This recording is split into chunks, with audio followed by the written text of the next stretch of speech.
Hello everybody, this is Jack from Fluency.com. Now in this lesson I'm going to test your knowledge of verb patterns in English. And if you don't know what a verb pattern is, I highly recommend firstly going through this because you'll understand what it is after the lesson. And also check out my full tutorial on verb patterns. There is a link in the description, and if you watch that video until the end, you can also get a free guide to verb patterns in a PDF format. So, okay, this is how it's going to work. I am going to read a question, and you have to complete the verb based on what verb goes before it, okay? So this is verb patterns.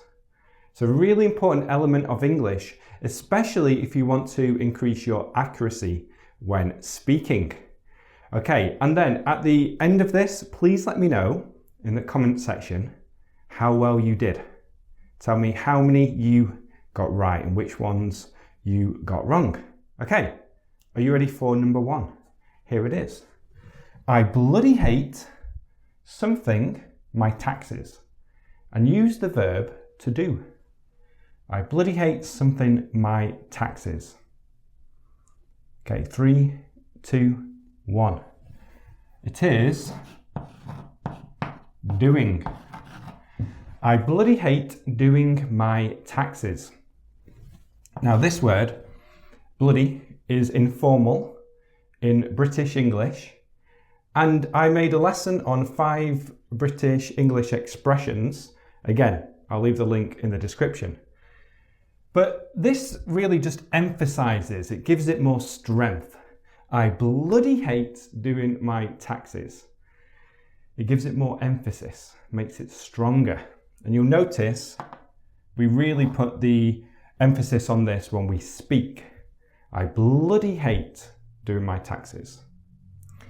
So it's doing. Now, when we have things like hate and love, and like, you can use sometimes the infinitive to do and sometimes the gerund.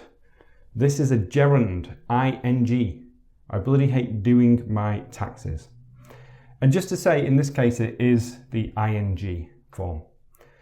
Now, in America, you have to do a lot of work to get your taxes completed on time. So a lot of people say this. Although in America, they wouldn't use bloody. They'd use something else. Let me know what you think that is. Okay, number 2. My parents never something me stay up late. My parents never something me stay up late. Complete this one with the verb to let. 3, 2, 1.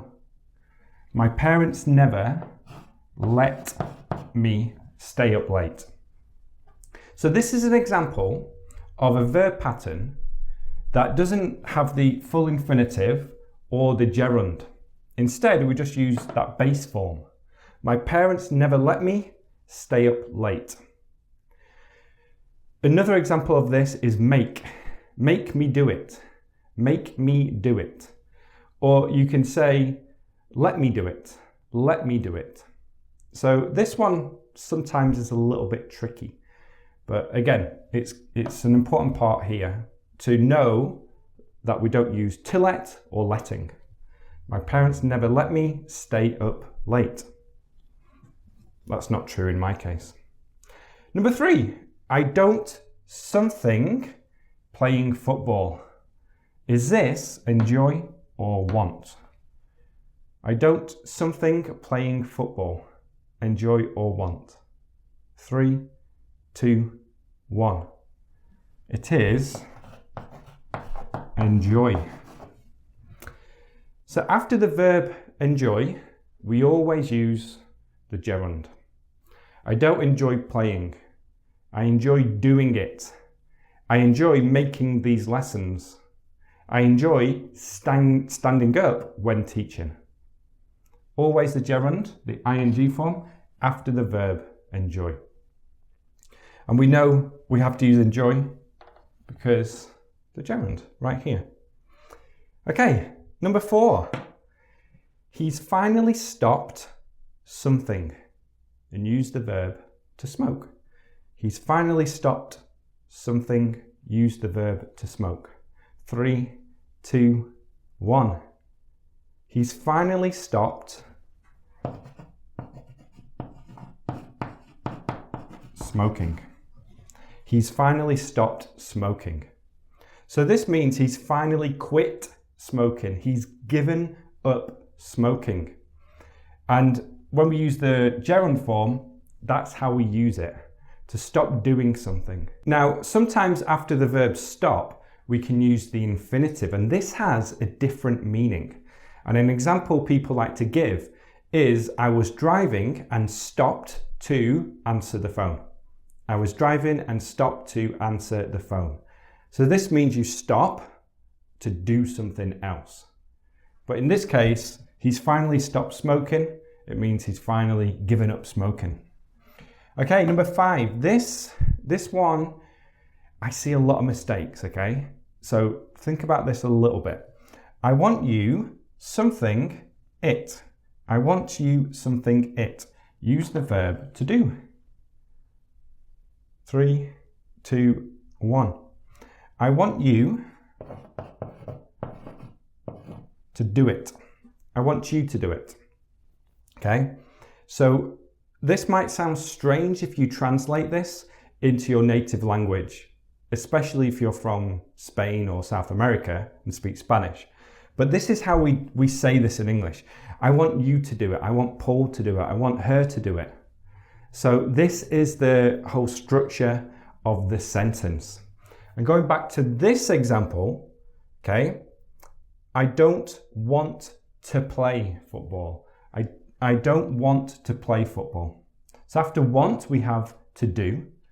But then if we use a word like this, you, Paul, me, etc., we still use the verb to do, the infinitive after this. And a good way to remember this, or to internalize it, is to get lots of sentences that use want, and then the infinitive, and then use the repetition method to learn this. And I'll leave a link to that method in the description. Okay, let's go to number 6. I remember something there as a kid. Use the verb to go. I remember something there as a kid. The verb to go. 3, 2, 1. I remember going there as a kid. I remember going there as a kid. So this is a memory you have of the past. I remember going there as a kid. For example, I remember going to Niagara Falls when I was 7. And this is just used for any type of memory in the past. I remember doing something. A good example as well is to say, I don't remember locking the door. I don't remember locking the door before we left. And this is when you doubt your memory. You think, did I lock the door or not? I don't remember locking the door when we left. I don't have the memory of this. Now, speaking of locking the door, number 7. Remember something, the door, and use the verb to lock. Remember something, the door, and use the verb to lock. 3, 2, 1. Remember to lock the door. Remember to lock the door. So this isn't a memory.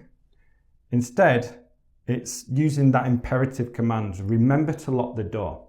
So don't forget to lock the door is another way of saying it.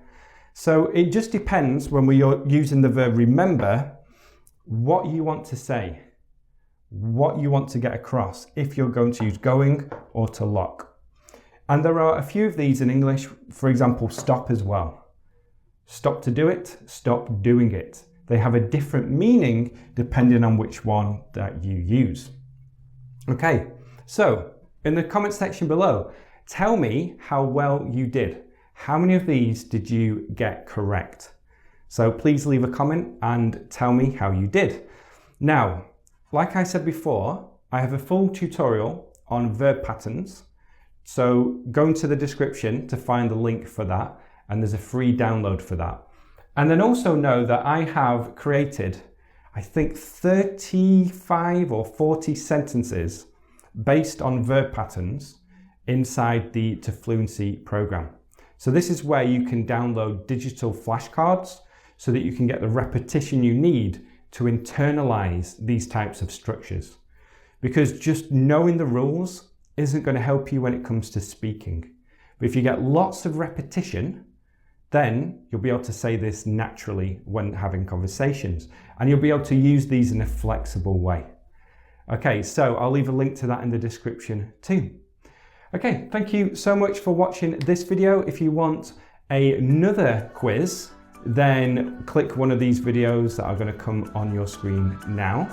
And please like and share this with your friends. Okay, see you in the next video. Bye-bye.